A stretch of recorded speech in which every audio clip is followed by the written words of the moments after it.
Bahoriy kayfiyat Olmaotada funikulyar. Biz hozir yuqoriga ko'tarilmoqdamiz va men sizga bu shaharni ko'rsatmoqchiman. Ko'ktubi Olmaotaning eng baland nuqtalaridan biri.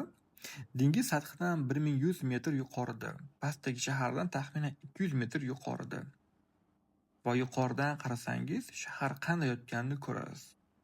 Tog'lar orqada, binolar pastda, odamlar kichkina nuqtadek. Mana shu ko'rinish uchun odamlar bu yerga keladi. Olmaotada bitta qonuniyat bor. Men bu yerda bilib oldim. Toqqa yaqin mahalla narx yuqori. Hatto bir ko'cha farq qilsa ham narx boshqacha. Nega? Chunki derazadan tog' ko'rinadi.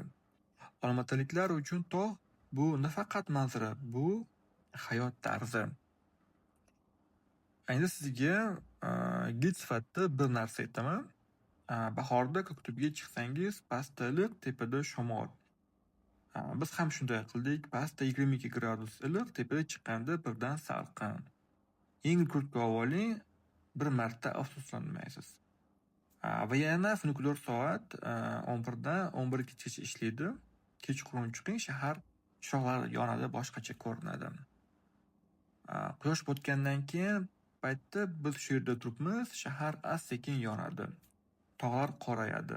Osmon sariq va qizil va siz shunchaki to'xtaysiz.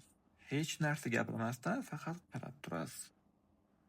Olmaota shunaqa shahar, bir marta kelganingizda 2 marta qaytgingiz keladi.